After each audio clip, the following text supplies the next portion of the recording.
All right, guys. This episode wound up being one of my absolute favorite episodes. It's hard. I know I've said this about other ones, right? It's hard to really gauge, kind of what your favorite. I mean, I guess it doesn't matter at the end of the day. But man, this one in particular just ended up being such an amazing conversation. I had never spoken with Lou before. Lou from LouTrition. Giordano. I had never spoken to him before. Before I interviewed him, I had done some research, and obviously he's a weight management specialist. So the intentions was, this isn't a day in the life episode, of course. So the intentions were to hyper focus in on that. But as with many of my episodes, many of my interviews, or many of these a day in the life episodes, I just kind of let the conversation go where it goes. Go by feel. Try not to, manipulate the conversation. Not like it's manipulating, but you know what I mean? Like, it's really easy, I think, to get into a trap where you let your stress, not fear as much, which we talk about fear in here a lot, but and stress for that matter. We talk about a whole myriad of things, but it's really easy to let your kind of anxiety of, ooh, what are we going to talk about? How's this conversation going to go? What if I miss a question? What if I ask something that gets a weird answer? Whatever it is, it's really easy to kind of let that stuff, consume you when you're interviewing people. So I just try really hard to okay, let's be in the moment, sit in the moment, and really get to know this person I'm talking to. So anyway, this wound up being just such a great episode. So I really hope you guys enjoy it. Today's episode is brought to you, of course, by the MMAtakeover.com. They're a wonderful source of news. Please give them all the support you can. We are, of course, also sponsored by the Harmony Acre Soap Company. Please go to GetSmelly.com. Enter code LoudMouth10 at checkout to get 10% off your entire order. I don't know if you can hear my daughter yelling at me in the background, but she really wants me to come upstairs. So we are going to finish this up real quick. I also, of course, want to give a shout out to our other sponsor, a fantastic company called the Voball. It is a fitness and martial arts ball for hand-eye coordination, accuracy, and timing with no limit of movement. It hangs from the ceiling, and it's for small spaces, it's for large spaces, it's for any age, any size of person. Please go to thevoball.com to learn more about this amazing product. All right, guys, I really and truly hope you enjoy this episode. Please give us some feedback. Reach out to Lou. He's a great guy. Follow him on his social media. Man, I really hope you guys enjoy this episode. It's a little weird, but I hope you enjoy it. You've got a gun. You've got a big gun. You've got a gun. It's not a real one. And all you ever think about is running away. All you ever think about is trying to stay away. Stay away from me.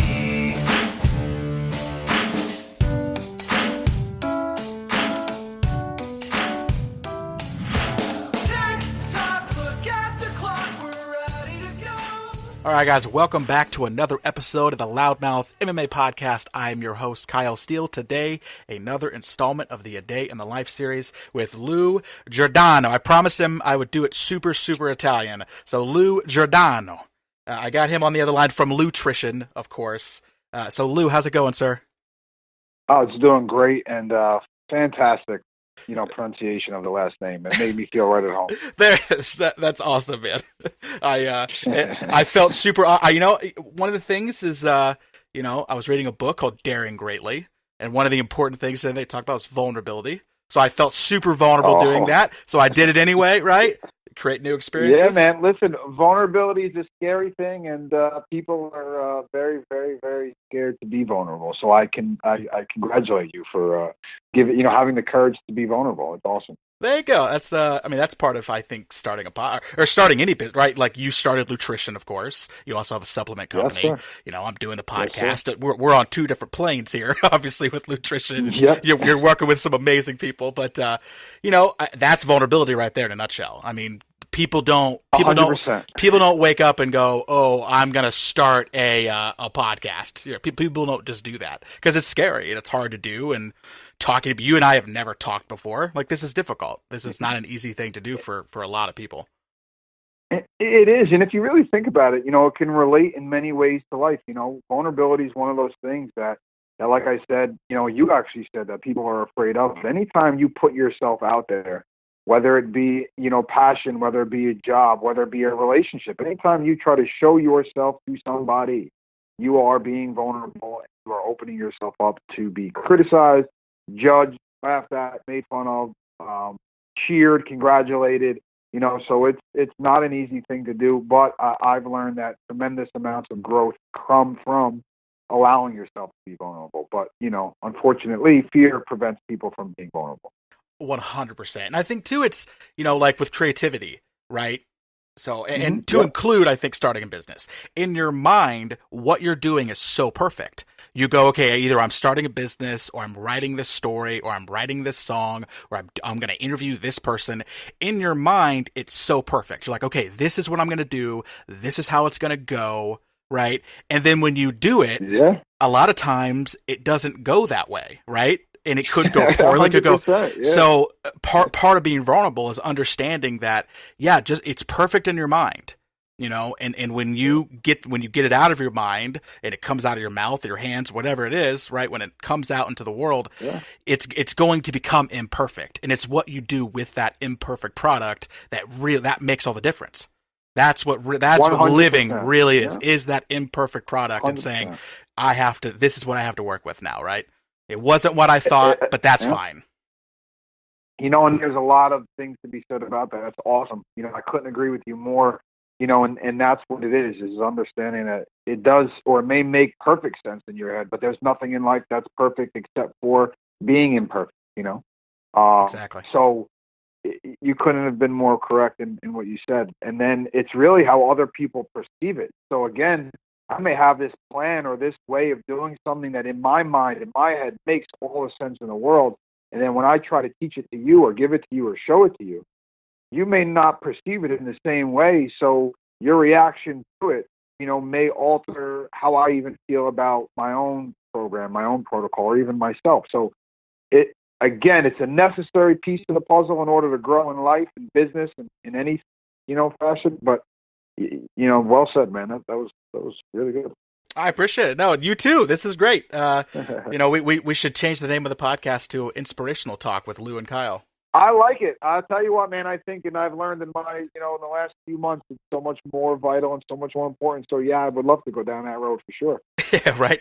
All right. So let's get into the kind of the central thesis of this episode, which is a day in the life. You obviously you started LouTrition. So we'll get into kind of why you do it and how you do it. What your plans are moving forward, who you've worked with, all that jazz. But the first question I want to ask is, again, it's called a day in the life. So I'm just going to ask that question. Kind of walk me through a day in your life as it relates to LouTrition. I don't know if you really want to be a part of my head as to what goes on in my head as a day in my life. I got to be honest. And I say that jokingly, but you know what? If you talk to anybody who is really passionate about what they do, obsessing over what they do, prior to us even starting, you had brought up the name Conor McGregor, obviously. If you listen to some of his interviews and some other champions, GSP used to say it, that you have to obsess over your craft so much. You have to become obsessed with it where, you just think about it day in and day out. So for me, a day in the life of really LouTrition is obsessing over how I can help as many people as I can. And that stems from everything from a food standpoint to an exercise standpoint to an emotional standpoint. I've just been that way for a long time, and I obsess over it to the point where sometimes it's not healthy and other times it is healthy. So it really just depends. If I'm not traveling with a fighter, I'm writing, I'm working on books, I'm listening to podcasts to inspire me and help me get better at my craft, really. Have you, are you a listener of the Joe Rogan Experience? I've heard some of the stuff on his. I just recently started to get into a little bit more podcasts, to be honest with you. I've been obsessed with self-help books. reading more self-help books and listening to more self-help books. But I just started listening to some of Joe Rogan's stuff. I'm going to get into it more, but no, I've been more into the self-help stuff, to be honest with you.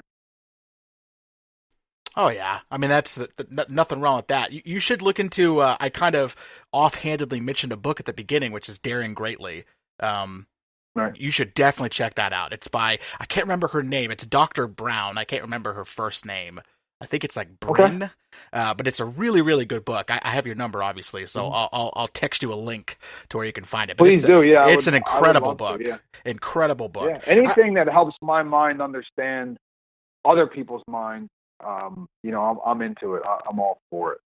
Yeah, that's an especially good one. I don't really listen to self-help podcast per se, although I do find that so many episodes of the Joe Rogan I feel like are kind of self-help stuff. Even the stuff, I mean, like Alex Jones was on, and I'm not trying to get political, but Alex Jones was on, and I mean that dude is batshit crazy half the time, but it's incredible to listen to him kind of out of his element, right? He's not sitting behind the microphone and he's yelling at where he usually yells and screams and does all of his crazy stuff. It's interesting to really listen to him with, being as impartial as possible. And you go, this is a very, very intelligent, well-spoken, individual, right? Like this is, whether you agree or disagree with stuff, which I find myself disagreeing with most of it, but I mean, you still you still respect the fact that like this person, kind of what we were talking about at the beginning here, like this person is willing to do something that a lot of people are not willing to do,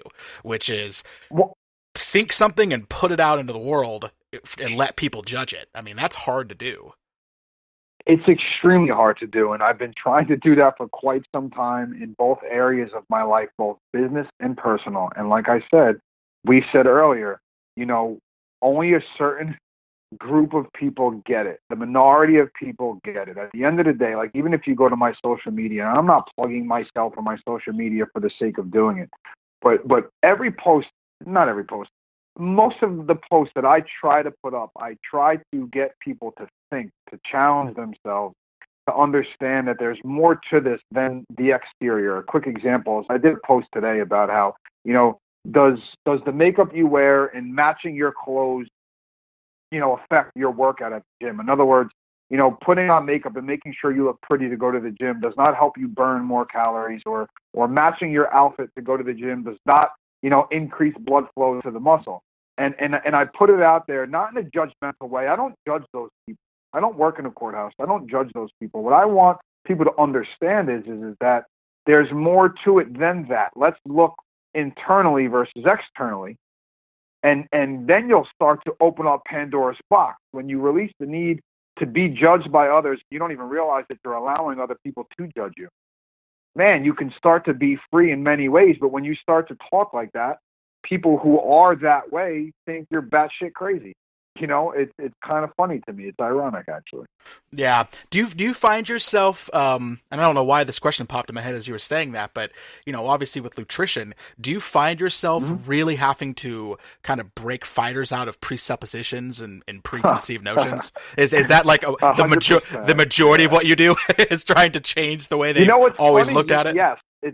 What's ironic and funny is, the very first fighter that I ever worked with was Eddie Truck Gordon. He was a season 19 winner of Ultimate Fighter. And it happened by accident. I never thought, listen, as a kid, I always dreamed about being affiliated or being a part of the UFC. I've always been a fan of mixed martial arts. I've done it. I've wrestled. I've done things. So I've always been, interested in it. I never did I think that I would be cage side, let alone work with, some of the guys that I've worked with. However, I met Eddie through my brother, through sponsoring him. And long story short, he was just telling me how he cut weight. I was like, wow, man, that's crazy, because I have a degree in exercise science. I'm a certified weight management specialist. I was like, you can do A, B, C, and D. And he's like, well, maybe you could help me. And I'm like, sure, I'll tell you what to do. And he listened to everything I said. There were no questions. There was no struggle, and made weight easily. And I was like, wow, like this is really easy. I just assumed that like every fighter would kind of adopt the same thing, just listen really, really well. And man, it's like anybody else, really. I've been in this industry, health and fitness, for 17 years now, and whether you're a pro fighter at the highest level or a stay-at-home mom, there are a lot of similarities, a lot of mental blocks that will still prevent people from creating significant change. And it was a really, really, really valuable lesson that I've learned in the past, 4 to 6 months. So yeah, one of the hardest things to do is to get anybody to step outside their comfort zone and break, their own patterns or break misconceptions. That's what the health and fitness beauty industry is. It's filled with a bunch of smoke and mirrors, vainness, and misconceptions. And it's a tough fight to win, to be honest, but I'll keep fighting it. So we need somebody doing it, right? We need somebody on the front lines making somebody's got to do it. I mean, yeah, might as well. I mean, that's how balance works, right? Right. You mentioned you have a degree in exercise science. Where was that from? Just this isn't an interview. This isn't like a job interview, but I'm just wondering where you got your degree. It sounds like it. I mean, I could send. I went to Bergen Community. All right, cool. Go ahead and get me a resume whenever you get a chance, and we'll go over. Yeah, it sure, no problem. And see if we can work together. Absolutely. So part of speaking of resume, give me some guys you've worked with. I obviously know you've worked with John Jones and most recently Hendricks and Pettis, which we can talk about that a little bit too. But give me a rundown of who you've worked with and stuff. In the past year, in less than a year, I've worked with, like I said, Eddie Truck Gordon was the first client that I had, and then from him, Aljamain Sterling. I did help George Masvidal when he went up first to 170. Then John Jones, Johnny Hendricks. I was with BJ Penn, Anthony Pettis, and Andre Arlovsky, and Jose Shorty Torres, who was the flyweight champ for Titan FC. Titan FC, yes. Yeah.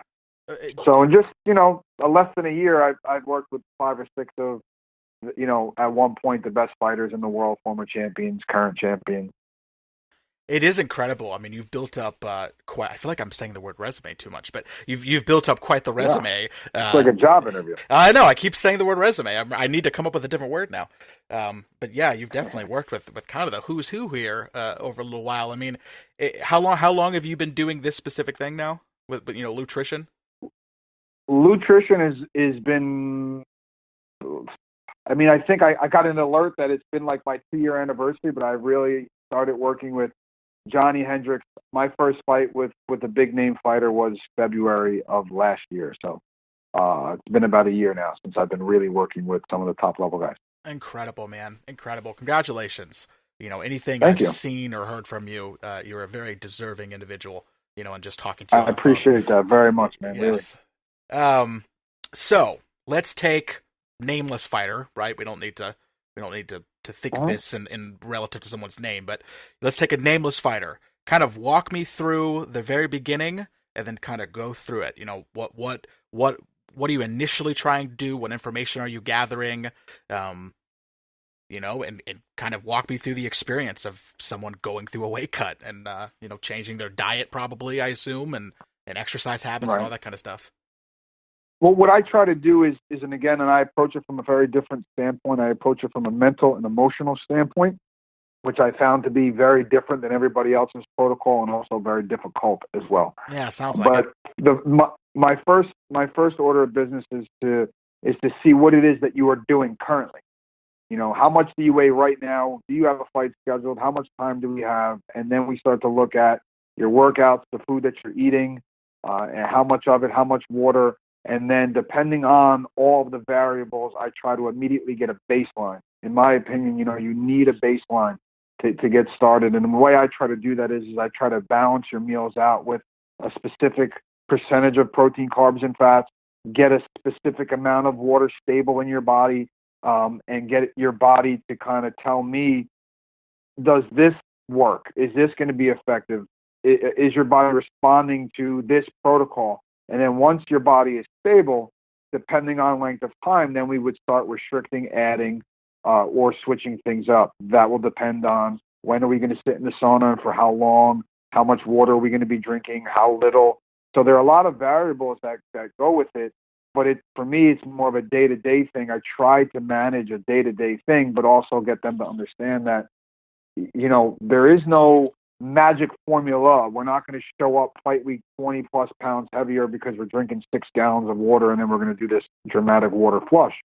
So it's more challenging because I try to tailor make it day to day, but you got to have at least a starting point. So I try to get there as quickly as possible. In thinking about the future, where would you like to see yourself over the next couple years? You sound like a guy who kind of goal plans and goal sets. Where would you like to see yourself? Are there any names that you're like, man, these are the guys I really want to work with? Like for me, with interviews, there's guys where I'm like, okay, this is my Mount Rushmore. Like these are the guys who I'm going to go after to interview. Do you have that for with weight loss management? Am I your Mount Rushmore? Is it safe to say that? Can I give myself that credit? If I tell you yes, does that make you happy? It does, absolutely. Well, there you go. Then yes. Perfect. So then I'm fulfilled. I'm a people pleaser, man. You know what? There we go. I like it.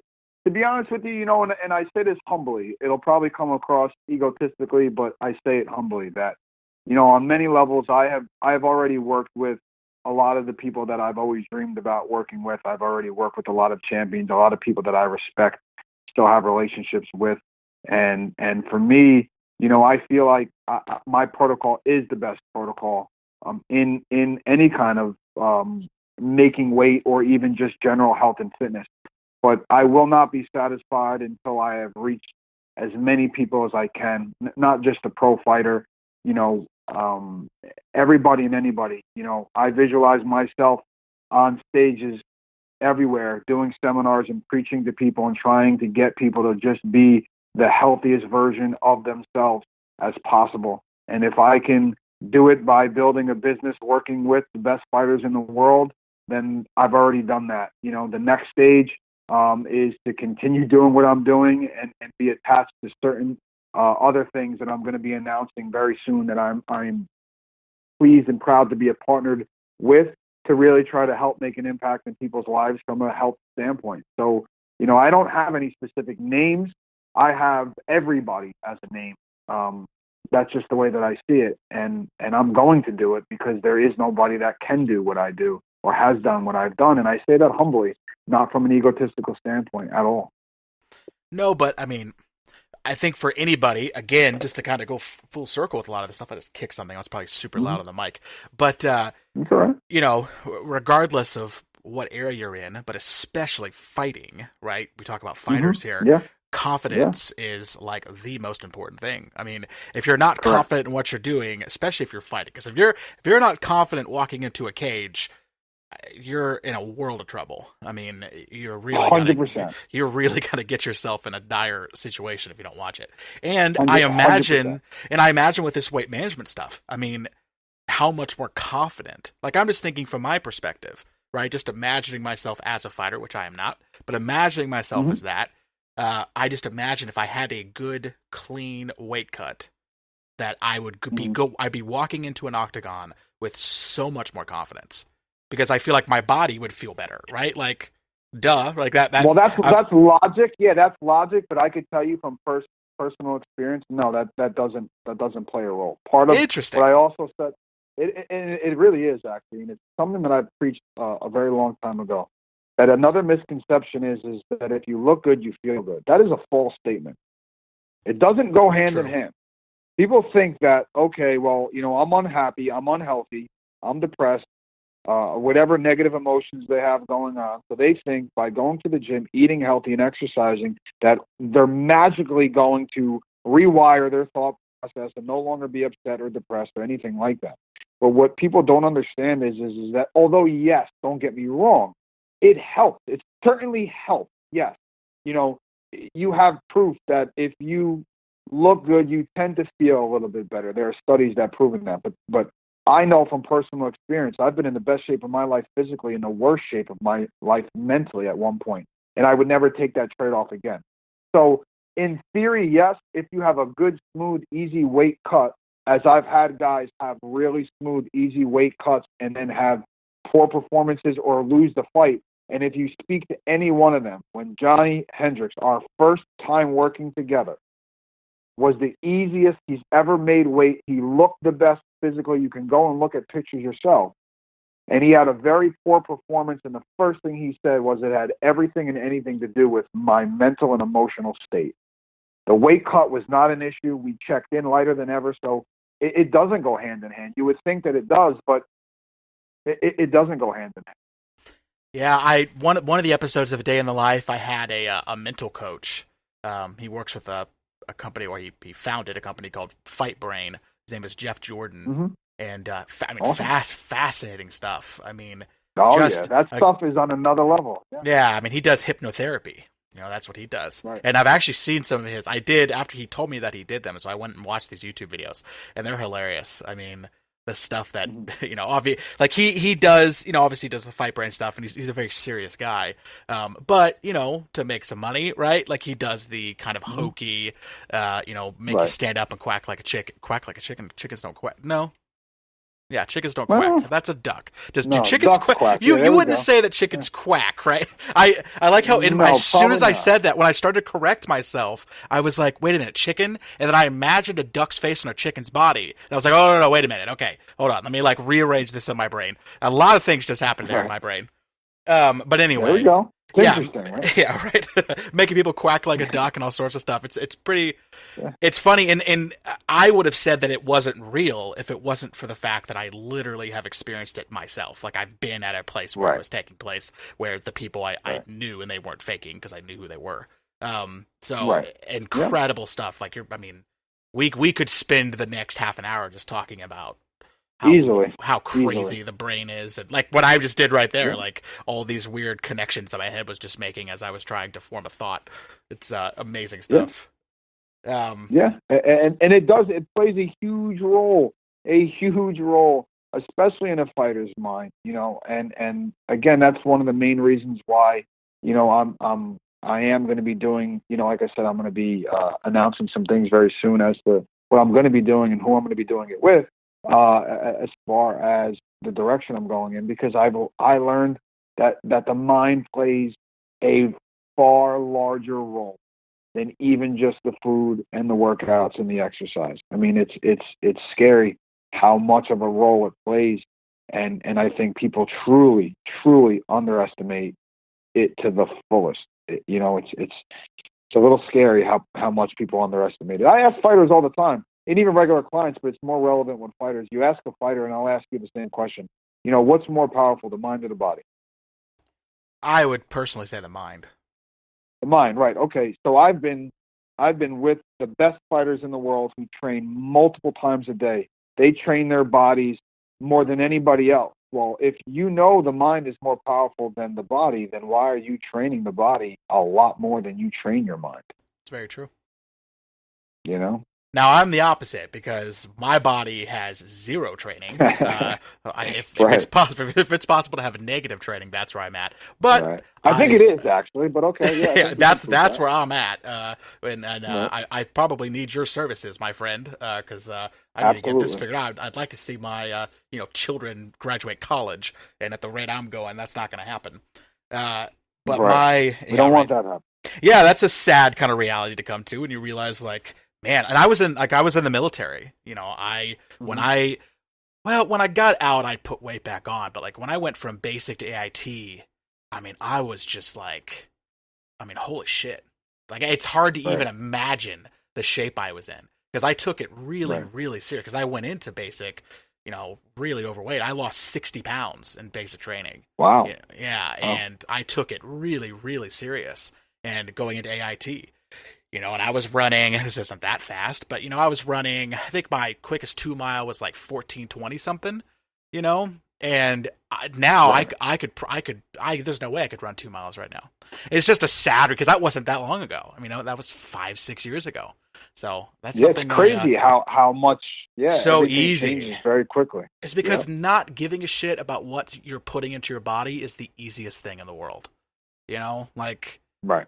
As most things are, right? Planting yourself in front of a television is way easier than going out and running. You know what I mean? Like, obviously. 100%. Yeah, I mean, these are very That's like, why I preach it. Yeah. yeah, and these are very Common like sense. banal statements, right? Like everybody knows this, and this isn't like, I'm not preaching gospel here, but it's just like, it's so easy. And I personally have fallen into the trap. I know that I have, and it's something that, Right. Well, that's the crazy thing.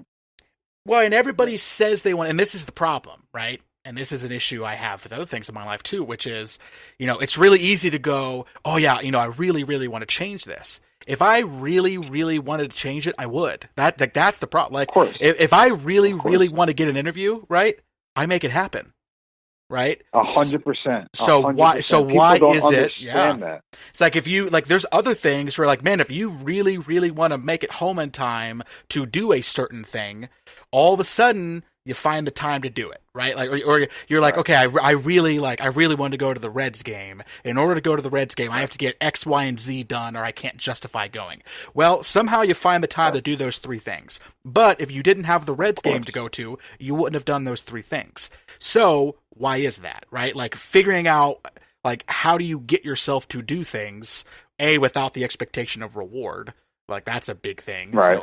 Without Right. It's one word. Fear. That's really that simple.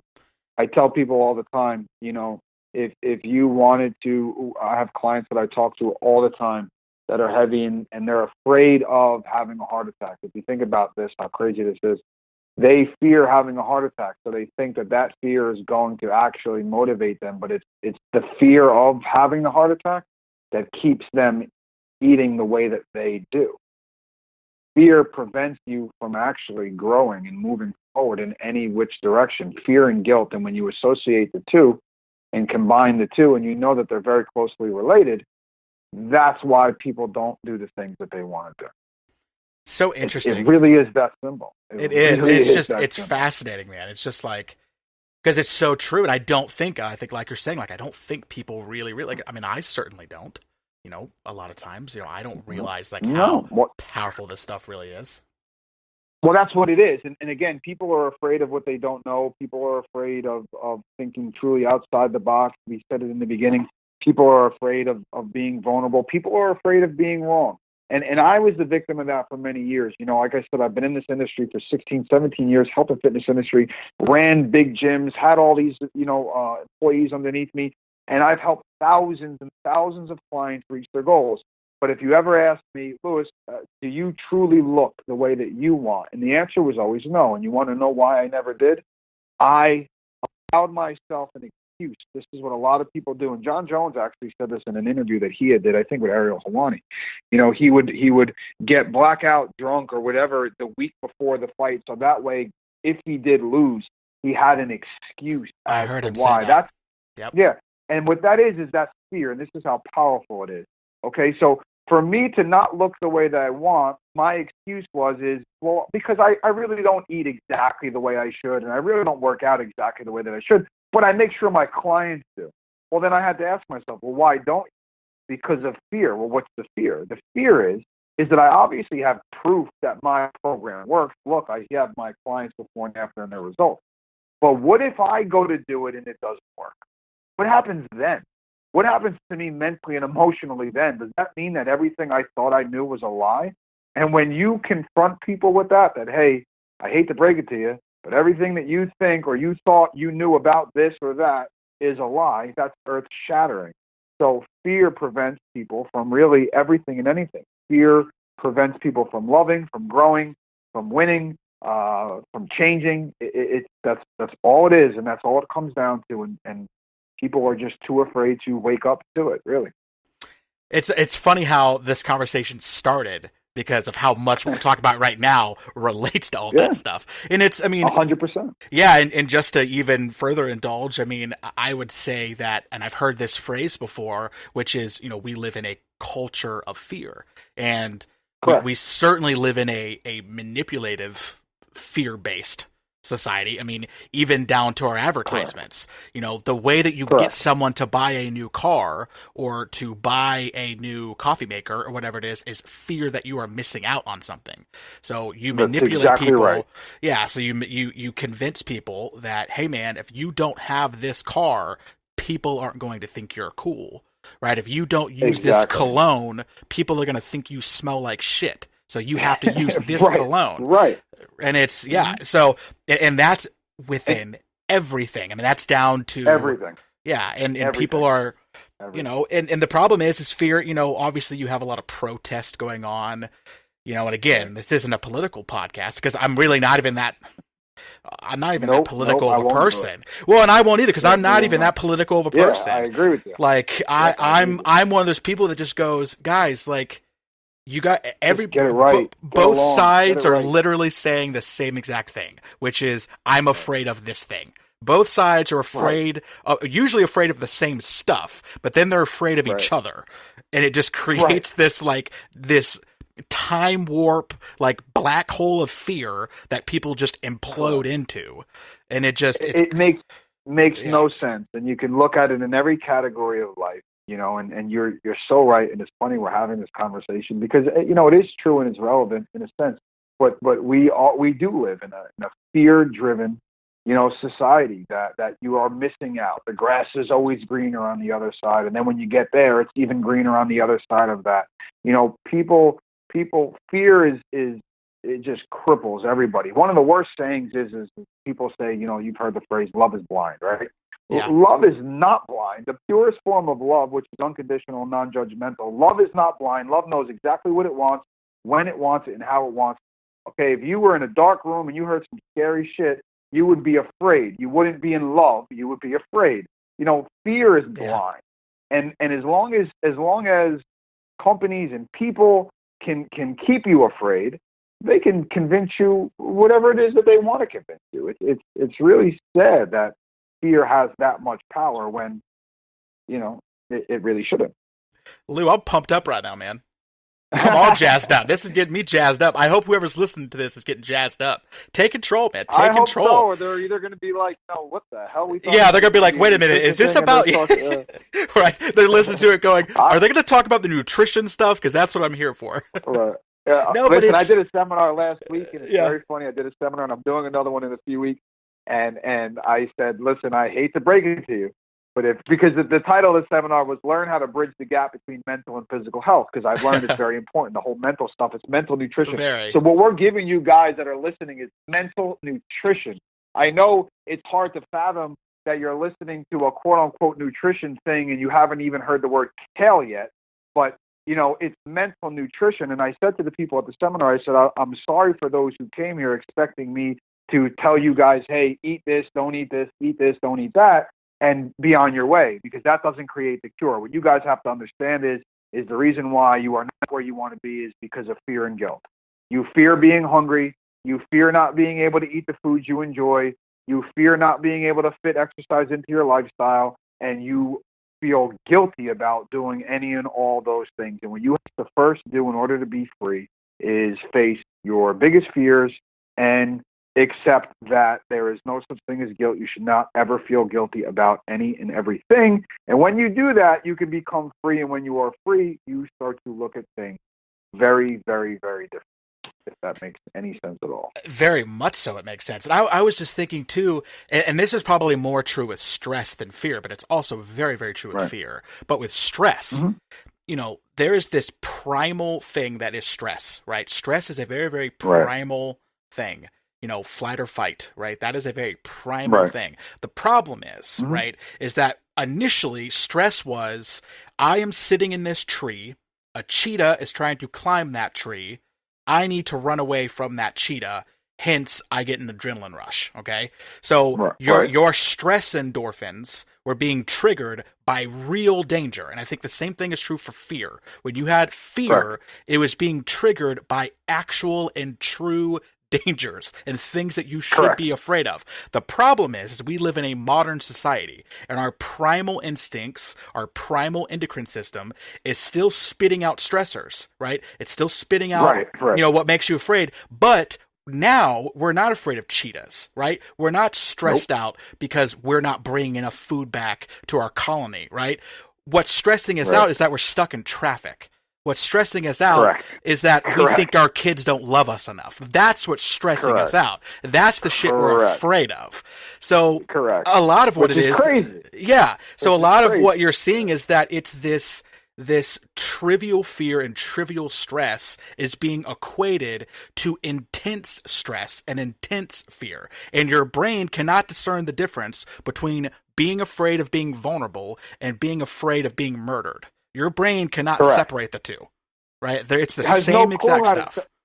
It has no clue how to separate the two, and that's great, man. This is unbelievable. I can't wait to actually go back and listen to this, because it's so true. Because again, you start building this fake fear to your mind because you're stressed. If something traumatic happened to you, okay, and your body remembers that, the fear mechanism remembers that, and then as soon as it starts happening again, stress starts to flood the body, fear starts to take over, and you are no longer operating in a conscious state of mind.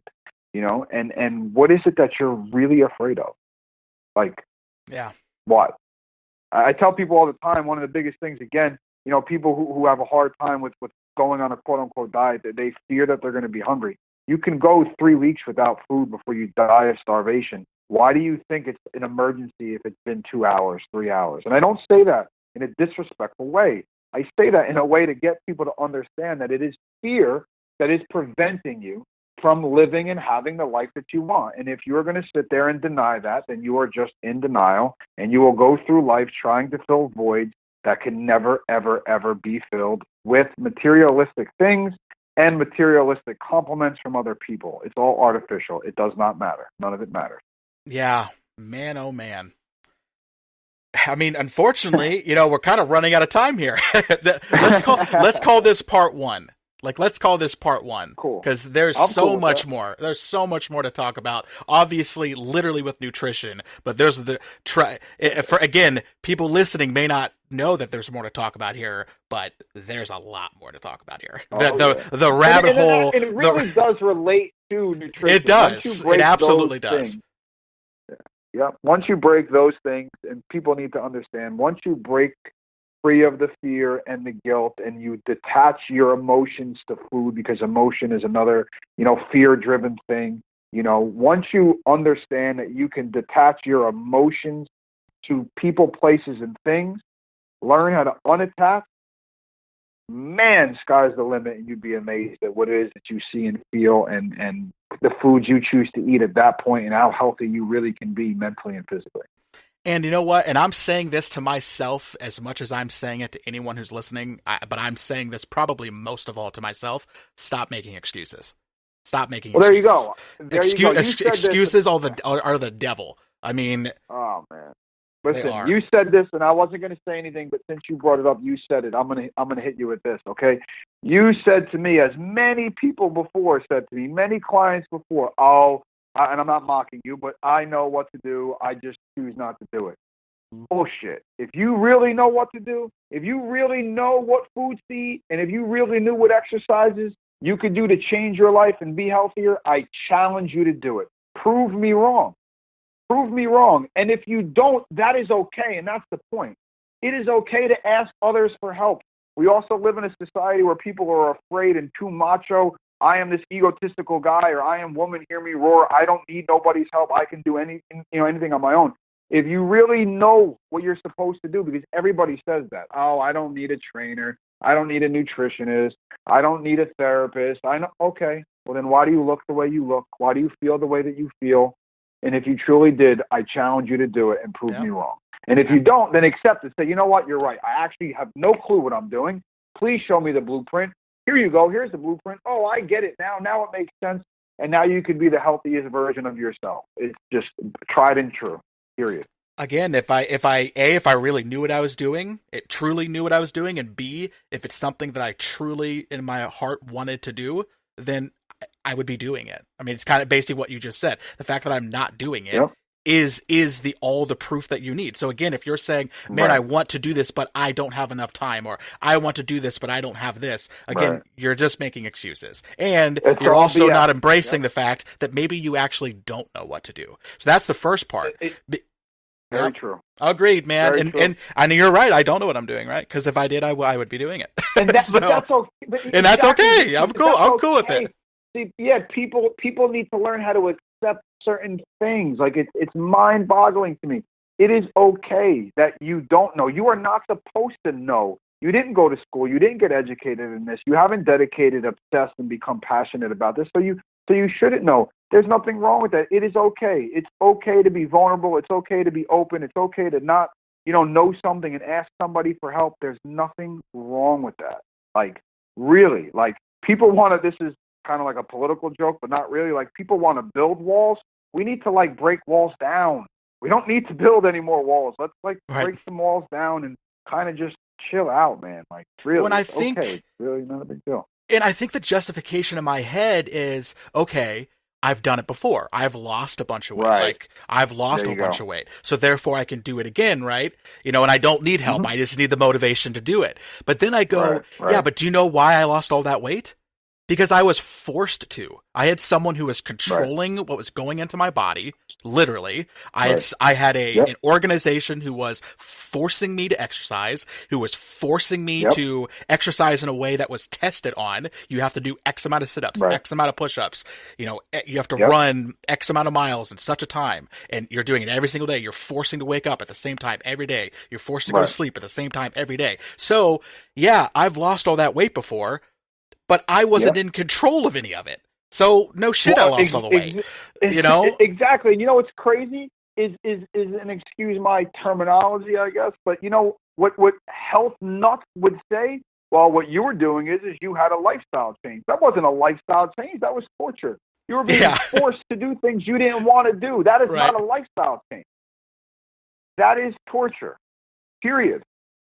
You need to figure out how you can manage your weight by eating some of the foods that you enjoy, figuring out what exercises or any kind of exercise that you enjoy that yield the results that you want. I have clients say to me all the time, and they use the word hate. I hate lifting weights. I said, well, let me ask you a question. If we lifted weights for 8 weeks and it gave you the body that you wanted, would you actually hate lifting weights? Well, of course no. I wouldn't hate it then because I'd get the results that I wanted. You hate it because you're not getting the results that you wanted. So if we created something that gave you results, does it really matter what it is that you're doing? No. But people put too much into what it is that they're doing or eating that it has nothing to do with that. It has to do with your mind first. It has nothing to do with the food that you eat or the exercise that you do. If you hate or despise doing it, it's only a matter of time. Only a matter of time before it does not last. Think of relationships, right? How long is a relationship going to last? Well, yeah. Well, of diets. There's a 95% failure ratio on diets in America. People who attempt to diet, 95% of them fail. Why? Because it's not for them. It's not tailor-made for them, period. Yep. Amen, Lou. I mean, amen. We could keep, listen, we could go for 3 days straight. I know. Me too. Yeah, I hope this is kind of what you were looking for, or and your fans like it. But hey, I don't see. That's what's great. You know, I don't look for anything. I think that's what. I mean, that's Neither what do again. I. Yeah, I mean, and that's what separates. I think I'm not trying to be ego, but I think what separates me from maybe other podcasters or whatever it is. I don't go into it really with an agenda other than like, okay, this is kind of the general outline of what I'm kind of going with, right? It's a day in the life. I want to get a day in the life of you. I want to get a day in the life of nutrition. But at the end of the day, I have no expectation of anything. And this went far better than anything I'd ever would have tried to do. So I got to tell you the truth. I agree with you 100%. I was talking to one of my business partners. I said, yeah, man, I got an interview and I kind of don't know what we're going to talk about. I'm really into this whole mindset stuff and working on my new project. And I'm like, but I have no idea what we're going to talk about.